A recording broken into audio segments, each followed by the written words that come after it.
반갑습니다. 네, 한 주 동안 잘 쉬셨습니까? 여러분들 수업을 잘 진행을 하고 계실 거라고 보고요. 그 다음에 이제 여러 가지 제가 백석톡이나 아니면 기타 여러 가지 방법들로 소통을 하려고 노력은 하고 있습니다만 아마 이제 학교에 처음 나오시게 되고 1학기여서, 1학년 1학기여서 OT를 하셨다 그래도 오리엔테이션 시간에 설명을 다 해주려고 노력은 하셨겠습니다만 남천원 캠퍼스에서도 아마 또 궁금하신 것도 많이 생기실 거고 또 수업을 진행해 보는 과정에서 또 사이버로 수업을 진행하시다 보니까 출석 문제에 관한 것도 그렇고 그다음 수업을 진행을 하면서 컴퓨터를 이용하시는 것도 그렇고 아마 이제 여러 가지 바쁜 일상 중에서 혼란스럽기도 하시고 또 새로운 일을 접하시다 보니까 어려움들이 좀 많이 있지 않으실까도 생각을 합니다. 하지만 그런 것들을 조금씩 조금씩 이렇게 풀어 나가시면서 또 공부도 하시고 하는 어떤 그런 과정들이 아마 1학년 때 이제 시작하는 그런 과정들이 아닐까 생각을 합니다. 그 다음에 그 일부 지난주에도 그 백석톡에서 그 출석 인정이 안 되는 부분들에 대해서 말씀이 계셨던 선생님들이 계셨었는데요.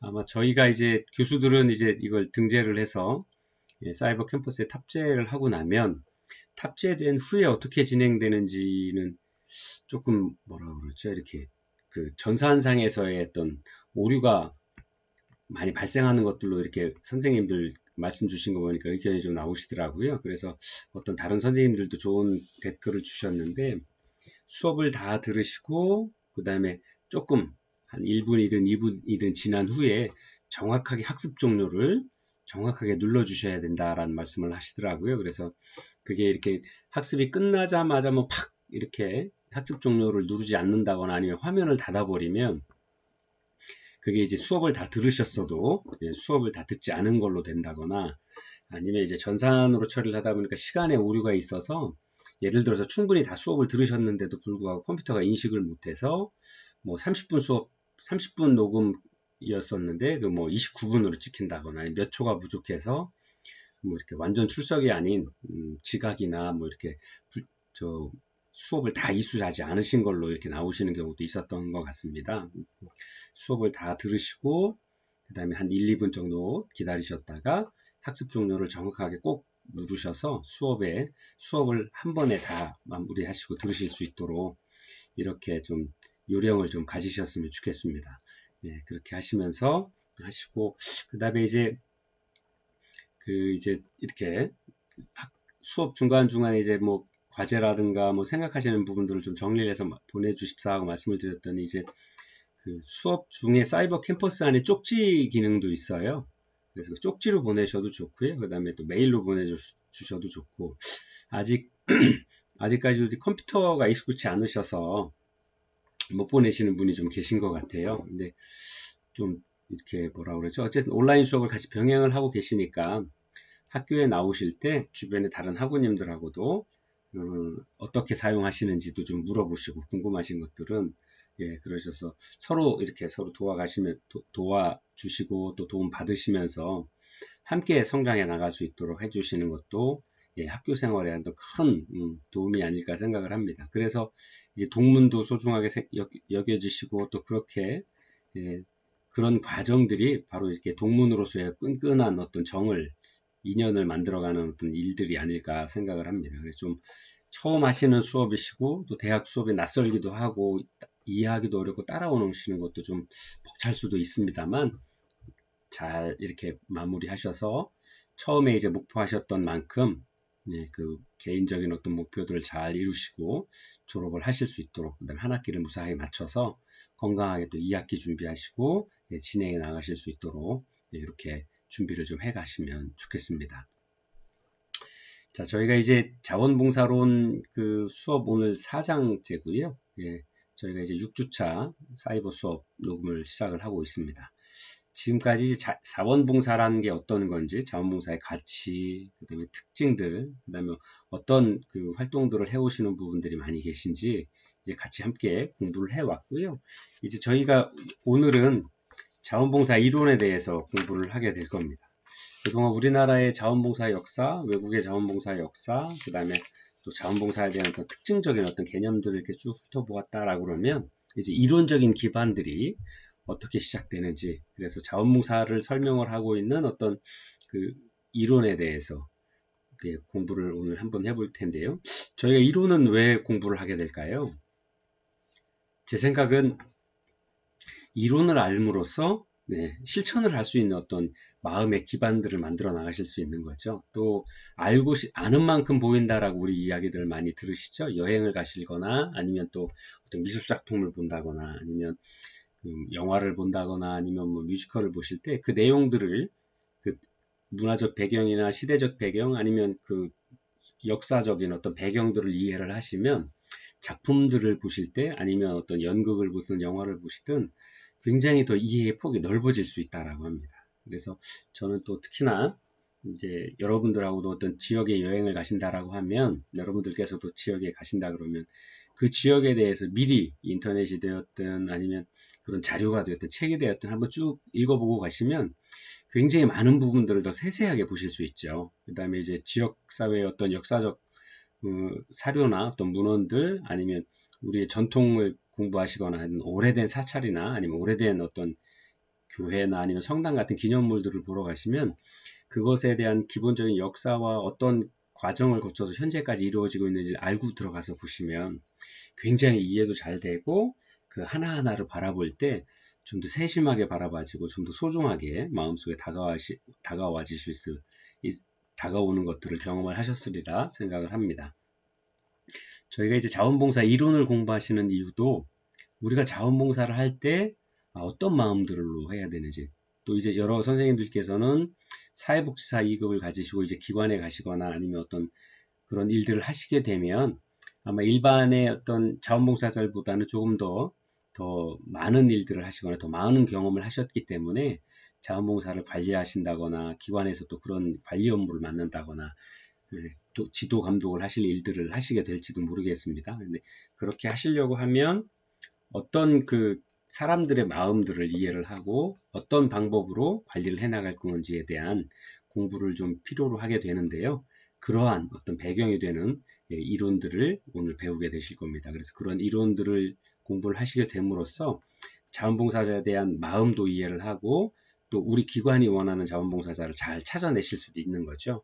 그래서 기관과 자원봉사자 간의 과교, 중간의 역할을 잘 함으로써 자원봉사자들에게도 도움이 되고 기관의 원래 하고자 하는 일의 목적에도 좀 더 효과적으로, 효율적으로 자원봉사자들을 활용할 수 있는 어떤 방법들을 잘 찾아갈 수 있지 않을까 생각을 합니다. 자, 그래서 자원봉사 이론 오늘은 자원봉사 실천의 이론적 기반, 그 다음에 자원봉사에 있어서의 동기이론, 그 다음에 자원봉사 활동의 동기부여를 위한 업무 결정 권한 부여 이렇게 크게 이 세 가지로 3시간 동안 수업을 진행하도록 하겠습니다. 자, 자원봉사 실천의 이론적 기반입니다. 자원봉사 활동에 필요한 지식 최덕경이라는 연구자는 이렇게 말씀을 했죠.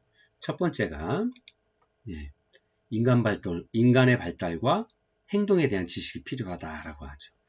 자원봉사도 사회복지 활동에 사회복지 학문에서 아주 중요하게 다루는 과정이다. 또 중요한 한 부분을 차지하고 있다라고 말씀을 드리고 있는데요. 또 그러니까 저희가 이제 대학에서 자원봉사론에 대한 것들을 전공 선택으로 이제 공부를 하고 있는데요. 첫째, 자원봉사는 사람과 사람이 하는 일이잖아요. 그러다 보니까 자원봉사를 하고 계신 분이나 아니면 그 관리하시는 분들 또 미래의 훌륭한 자원봉사자들이 많은 사람들에 대해서 그 사람 개개인의 발달 과정 또 인간의 행동이 어떻게 발달해 왔는지 어떤 그 배경들을 가지고 있는지 또 어떤 성격적 특성에 의해서 활동들을 하게 되는지를 알 수 있는 첫 번째로 인간 발달과 행동에 대한 지식이 좀 필요하다라고 이야기를 합니다. 특히나 전인적인 인간관을 이해를 하고 또 인간은 각자가 속한 사회적, 경제적, 그리고 문화적 환경과의 부단한 상호작용에 의해서 행동을 결정한다라는 것들을 인식을 해야 됩니다. 그 사람이 어떤 행동을 했을 때 그분의 행동들을 이해하기 위한 과정들을 그 배경들을 저희가 미리 지식으로 가지고 있으면 좋겠다라는 거죠. 그 다음에 그 사람의 행동은 그 사람을 둘러싸고 있는 사회적인 환경, 정신적인 환경, 문화적인 환경들에 의해서 행동이 결정된다라는 걸 이해를 할 수 있으면 더 좋을 것 같습니다. 왜냐하면 우리나라에서는 선한 행동일지 몰라도 외국에 아니면 다른 문화에서는 선하지 않은 행동으로 이해할 수도 있는 거죠. 예를 들어서 저희 낙수할 때 어떻게 하죠? 이전에는 인사를 저희는 다 머리를 숙여서 상대에 대한 공경의 표시를 했었죠. 근데 지금은 서구 유럽은 다 악수하셨죠. 남자 여자 다 같이. 아니면 또 아직도 볼에 키스를 한다라거나 동남아 중동 지역은 그렇게 하죠. 또 서구 유럽처럼 뭐 다른 방법으로 인사를 한다거나 여러 가지 방법들이 있죠. 그런 것들이 다 우리가 이야기하는 인사라는 한 가지 행동이라는 거죠. 근데 그러한 표현의 방법은 다 그 개개인을 둘러싸고 있는 환경에 의해서 표현의 방법은 달라지다. 그래서 그러한 것들을 이해할 수 있는 폭넓은 지식들이 좀 필요하다라는 걸 설명을 하고 있고요. 두 번째가 인간 상호 관계에 대한 이해가 있어야 된다라고 이야기를 하고 있습니다. 그래서 인간이 개인 상호 간의 관계, 또 개인과 집단 간의 관계, 집단과 집단이 어떠한 형태로 상호작용을 하고 있는지에 대한 이해가 있어야 되는 거죠. 자원봉사자분들이 오셔서 우리 기관의 많은 분들과도 또 인간관계를 맺으실 거고요. 아니면 참가한 자원봉사자와 자원봉사자들 간에 또 자원봉사자와 클라이언트 간에 어떤 많은 인간관계들을 맺게 되고 그러한 과정 중에서 저희는 일들을 해나가게 될 겁니다. 그래서 그런 과정들에 대한 이해들이 좀 폭을 좀 넓혀야 될 필요가 있다라는 거고요. 세 번째가 인간이 행하는 의사소통의 다양한 방법들을 이해하자라는 겁니다. 아까 이제 행동에 대한 것도 첫 번째로 말씀을 드렸었는데요. 인간이 행하는 의사소통의 방법이 굉장히 다양하죠. 언어적인 방법, 비언어적인 방법, 특히 이러한 외적인 모습과 또 내적인 감정 상태 등을 이해하는 것이 매우 중요합니다. 그리고 실제로 여러분들 잘 아시는 것처럼 우리가 그 의사 표현의 방법이 언어로 하는 표현보다는 비언어적인 의사 표현이 훨씬 많죠. 우리가 하고 싶은 말을 다 하고 살지는 못하잖아요. 하고 싶은 말이 있어도 상황에 따라 참아야 하고 아니면 좀 애둘러 이야기 표현을 한다라거나 아니면 직접적인 표현보다는 좀 우회적인 표현들을 쓰시기도 하시죠. 그런 행동은 그렇지 않습니다. 사람이 마음이 안 좋으면 불쾌한 감정을 느끼게 되면 뭐 그 감정을 감출 수는 있으나 행동에 있어서는 조금씩 표시가 나죠. 그래서 그 사람과 사람 간에 만났을 때 관계에 있어서 그 사람의 언어적인 표현도 굉장히 잘 확인을 하셔야 되겠지만 비언어적인 의사 표현들, 특히나 상담을 하시거나 누군가를 케어하시거나 요양을 하시는 많은 직업을 가지신 여러 선생님들께서는 말로 표현을 못하지만 어디가 불편하시는지 또 그런 것들 때문에 여러 가지 그 케어 기술이나 기술들을 많이 배우시게 되죠. 그런 것들 경험을 통해서 습득을 하시게 되죠. 그래서 언어적인 의사 표현보다도 비언어적인 표현, 행동이나 눈짓이나 몸짓이나 뭐 그런 것들을 통해서도 상대방에 대한 이해의 폭을 넓혀가는 것, 그 다음에 그러한 다양한 의사소통의 방법들을 이해하고 있으셔야 되는 것, 그런 것들이 바로 자원봉사 활동에서 꼭 필요한 지식이다라고 이야기를 하고 있고요. 네 번째가 자기 자신에 대한 지식입니다. 타인을 돕는다는 것은 실제로는 이 전 시간에 자원봉사의 동기, 기능 뭐 이런 이념들을 대해서 공부를 하셨을 때처럼 타인을 위하는 것들은 실제로는 제가 준비되지 않으면 타인을 위한 도움을 드릴 수가 없죠. 아니면 형식적으로 도움을 주게 되면 그 부분들이 그대로 전달이 돼서 실제로는 아무런 도움이 안 되는 경우도 생길 수 있습니다. 즉, 자원봉사 활동은 자신을 통해서 남을 돕는 거기 때문에 자신의 지닌 성격상의 강점과 약점을 객관적으로 파악하고 알 수 있도록 하는 노력들을 해나가야 된다라는 겁니다. 그래서 스스로 행복이 충만해지고 스스로의 어떤 그 필요성을 느끼고 그런 것들을 통해서 나뿐만 아니라 타인까지도 좀 같이 행복해질 수 있는 어떤 이런 사회를 아니면 이런 환경을 만들기 위한 노력들을 그런 마음들을 가지고 있어야만 좋은 활동들을 하실 수 있게 되는 거죠. 또 본인을 이해하실 수 있어야 예를 들어서 제가 어떤 누구의 강요에 의해서 자원봉사를 한다거나 아니면 그런 일들을 참여하게 될 때 스스로 조심해야 될 부분들이 어떤 부분들이지 아니면 스스로의 본인 감정 상태를 느껴서 자기가 해야 될 일 아니면 하지 않아야 될 일들을 좀 구별해내실 수가 있을 거라고 생각을 합니다. 자, 5번째가 집단의 과정들을 이해할 수 있어야 된다라고 하고 있습니다. 그래서 인간이 집단을 구성할 때 발생하는 개인의 역할, 또 집단 간의 상호작용 활동들, 이런 것들에 대한 집단의 역할들을 충분히 이해할 수 있어야 자원봉사 활동의 긍정적인 어떤 효과를 볼 수 있다라고 설명을 하고 있고요. 6번째가 개인, 집단, 또 지역사회 형태에 대한 문화적인 요인 또는 전통의 의미와 영향들을 이해해야 한다라는 거죠. 네, 조금 이따 한번 같이 설명을 좀 드릴 건데요. 마지막으로 지역사회 본질에 대한 이해가 있어야 된다라고 이야기를 하고 있습니다. 즉, 특정 지역사회의 내적인 구조, 과정, 또 발달의 형태, 발달의 변화, 그다음 지역사회 자원과 사회 서비스의 현황 등을 좀 충분히 숙지를 하고 있어야 된다라고 이야기를 하고 있습니다. 우리가 자원봉사 활동에 필요한 지식이라고 설명을 하면서 이러한 것들을 알고 있어야 된다라고 이야기를 하고 계신데요. 이 전체적인 어떤 맥락의 흐름들을 관통하고 있는 게 뭘까요? 우리가 이야기하고 있는 생태체계적인 관점들에서 사회복지사가 자신에 대한 이해, 타인에 대한 이해, 또 나와 타인을 포함하고 있는 집단, 아니면 또 더 크게 보면 사회라고도 할 수 있겠죠.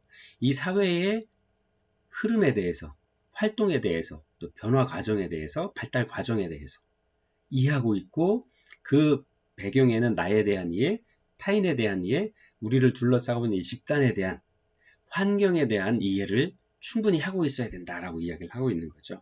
그래서 우리는 사회복지론에서 사회 생태체계 이론이다라고 그래서 어떤 이야기를 하고 있냐라 그러면, 사람은 환경의 동물이고, 그러므로 사람을 볼 때 환경 속의 인간들로 생각을 하고 그 환경을 이해하는 데도 더 많은 노력들을 해야 된다라고 이야기를 하고 있거든요. 그래서 즉 환경 속의 인간이고 그 중에서 나도 있고 클라이언트도 있고 또 그러한 모든 사람들이 다 자원봉사자, 예비적인 자원봉사자가 될 수 있기 때문에 우리가 함께 나에 대한 이해, 타인에 대한 이해, 우리를 둘러싸고 있는 집단, 사회에 대한 이해들을 가지고 있어야 된다라는 겁니다.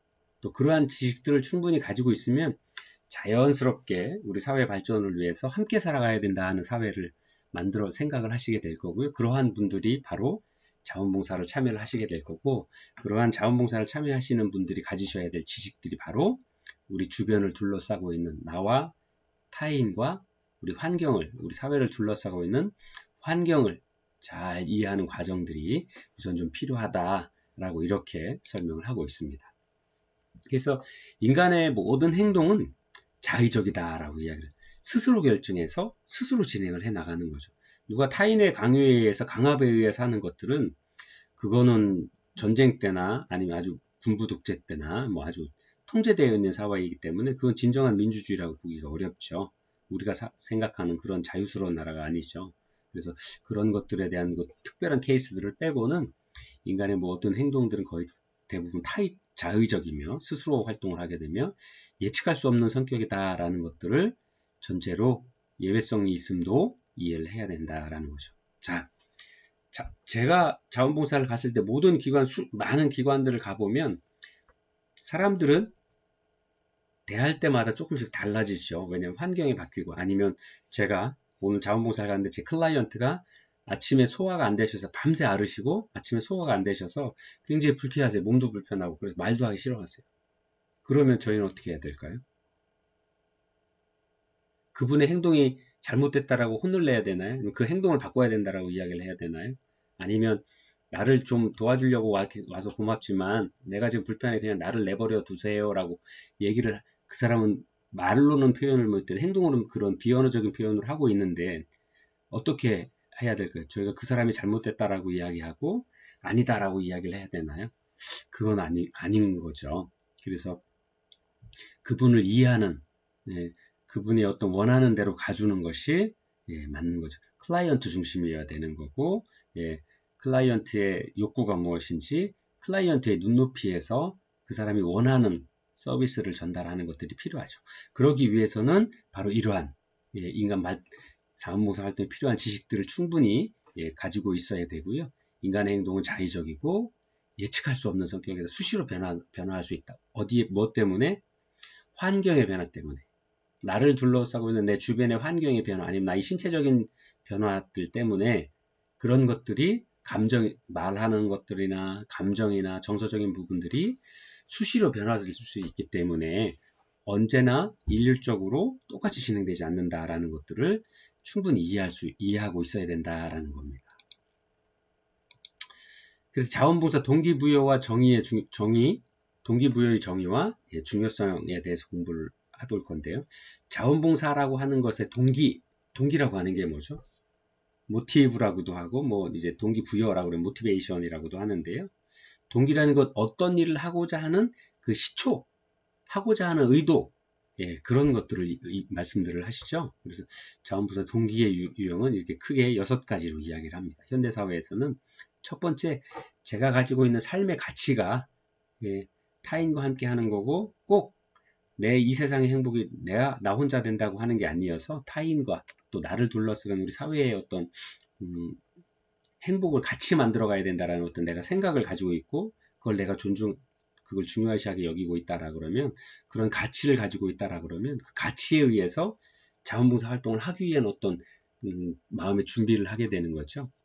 그래서 자원봉사 동기가 되었다라고 할 때 가치 기능이 있다라고 이야기를 하고요. 두 번째가 이해의 기능입니다. 자원봉사를 선의로 이해를 해서 그걸 해야 된다라고 느끼는 거죠. 그 다음에 강화의 기능, 자기 자신의 가치와 이해를 좀 더 강하게 보강해 나가는 겁니다. 그래서 내가 한번 자원봉사를 하게 되면 처음엔 낯설고 어려웠지만 이게 나와 또 우리 사회와 타인을 위해서 함께 살아가는 사회를 만들어가기 위해서 꼭 필요한 거네, 나누는 거네 하는 것들을 배우게 되면 그러한 것들이 점점 더 습관적으로 하게 되고 그런 것들을 보고 바로 강화되었다라고 이야기를 하거든요. 그래서 누가 시키지 않아도 이건 필요한 거네, 그 다음에 나에게도 행복을 주네 라고 이야기를 하면서 죄송합니다. 그렇게 되면서 스스로에 대한 행동의 강화 요인을 주게 되죠. 그 다음에 방어 기능, 우리 사회의 방어 기능이 됩니다. 사회복지나 필요한 사람들을 자원은 한정되어 있고 사회의 자원은 한정되어 있고 이 자원을 가장 효과적으로 또 효율적으로 사용하기 위한 방법이 바로 함께 나누고 하는 겁니다. 그래서 자원이 소진되거나 아니면 에너지가 소진되거나 아니면 함께 어떤 재난에 어떤 참여하게 되는 상황이 발생을 하게 되었을 때 함께 우리 사회를 방어해 나가고 또 나를 방어하고 타인을 방어해서 우리 사회를 방어해 나가는 기능들이 바로 자원봉사 동기에 있다라고 이야기를 하죠. 그 다음에 사회성 기능, 당연히 이제 함께 어울려서 하다 보니까 좀 더 많은 경험을 하게 되는 거죠. 자원봉사를 하지 않는 분들보다는. 그 다음에 많은 어떤 사회 경험을 통해서 그러한 어떤 사회성이 아주 좋아질 수 있는 기능들.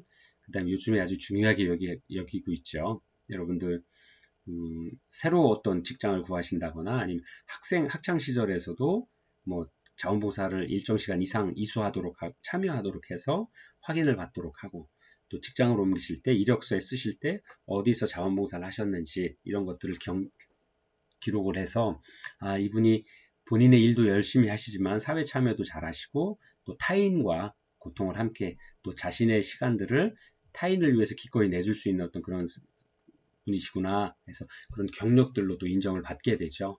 그래서 자원봉사 동기의 유형은 이렇게 가치, 이해, 강화, 방어, 그리고 사회성, 그다음에 경력의 기능 이렇게 6가지로 설명을 하고 있습니다. 자, 동기부여라는 게 뭘까요? 동기부여, 모티베이션이라고 하는데요. 라틴어의 모버레, 무버레, 모버레, 이렇게 뭐라고 읽는지는 잘 모르겠습니다만, 모버레 정도 모베레 정도 되겠네요.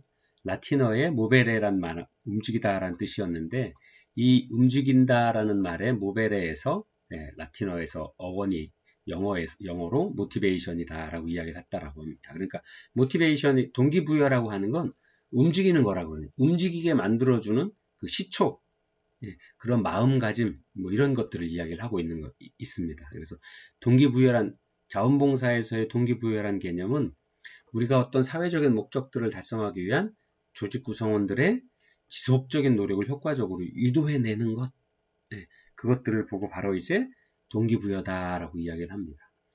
이 동기부여는 어디서 시작할까요? 바로 제 자신의 마음속에서 시작을 하죠.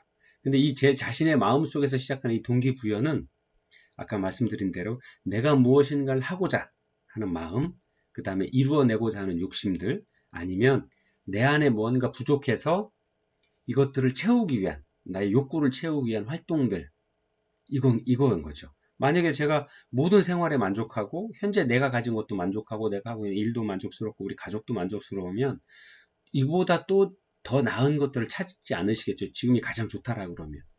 근데 사람은 누구나 항상 최선의 상태에 있지는 않죠. 그래서 현재보다 조금 더 나아지도록, 예, 아니면 개인적으로 보면 제가 현재 이제 뭐 예를 들어 악기를 좀 배우고 싶어서 이제 뭐 기타를 배우든 트럼펫을 배우든 색스폰을 배우든 좀 배워보고 싶다라는 어떤 욕구가 생겼어요. 왜? 좀 더 여유 있고 좀 더 여가 시간을 윤택하게 좀 보내기 위해서. 그게 이제 욕구가 되는 거죠. 예, 제 개인적인 욕구가 된 거고, 그것들을 하기 위한 어떤 행위들을 해 나가고자 할 때 그 행위를 해 나가고자 하는 힘, 그걸 보고 동기부여다라고 이야기를 하고 있는 겁니다. 그래서 그러면 자원봉사에서의 동기부여라는 건 뭐냐? 아까 설명드린 것처럼 자원봉사를 하기 위한 개개인들 아니면 조직원들이 함께 움직여 나가기 위한 그런 힘들, 그런 것들을 유도해내는 힘들, 그거를 바로 동기부여다라고 이렇게 이야기를 하고 있습니다. 그러면 이제 이 동기부여라는 게 왜 중요하냐 하는 이야기죠. 동기부여라는 게 뭔지를 알았는데 그러면 이게 왜 필요하냐? 즉, 이 동기부여가 없으면 자원봉사자 자신의 욕구 충족과 계속해서 노력들을 할 수 있는 어떤 자신의 내부의 힘이 있어야 되는데 동기부여가 없으면 이 내부적인 힘이 없는 거죠. 한 번 하고 말다거나 하다가 힘들면 뭐 힘드네. 안 해도 되겠지 뭐. 아니면 나만 하는 것도 아닌데 뭐 다른 사람이 하겠지 하는 이런 생각들을 가질 수 있죠. 근데 그렇지 않고 내가 어떤 일들을 효과적으로 계속 해나가고자 하는 어떤 의욕이 강하다라 그러면, 예, 자신의 욕구 충족을 위해서 그 다음에 또 나와 타인 그리고 우리 사회를 우리가 함께 구성하고 있는 사회의 발전을 위해서 계속 노력을 하게 되는 거죠.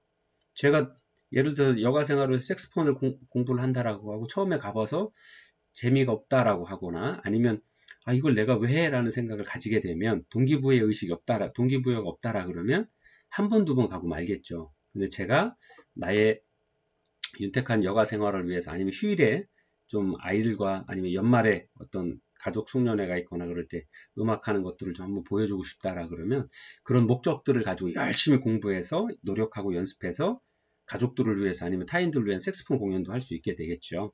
그게 바로 동기부여라고 하는 거고, 그렇게 노력하게 만드는 힘이 동기부여의 중요성을 내포하고 있다라고 이렇게 설명드릴 수 있습니다. 그래서 동기부여에 관한 지식을 기초로 해서 소중한 인적 자원들을 우리는 잘 관리해 주어야 한다라고 이야기를 하고 있습니다.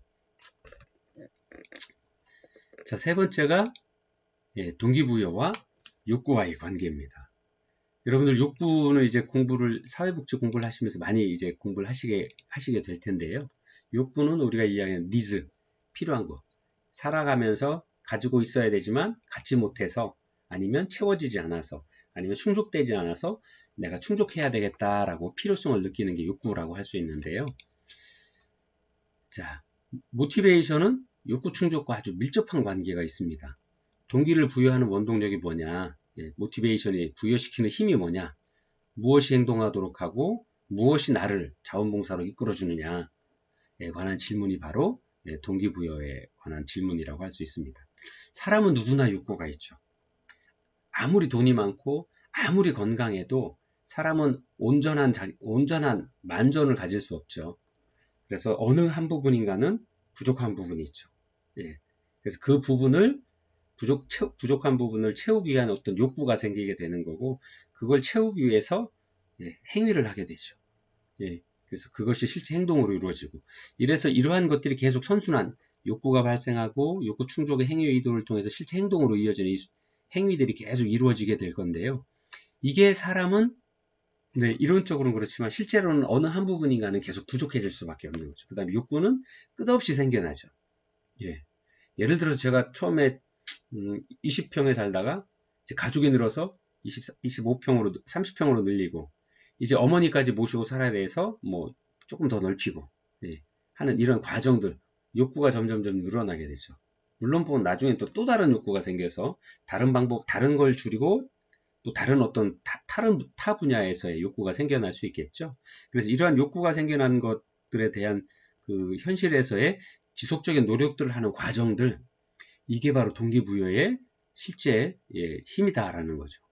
그래서 그러한 욕구가 생기게 되고 그 욕구를 채우기 위한 활동을 하게 하는 힘 그게 바로 동기부여다라고 이렇게 이야기를 하고 있습니다.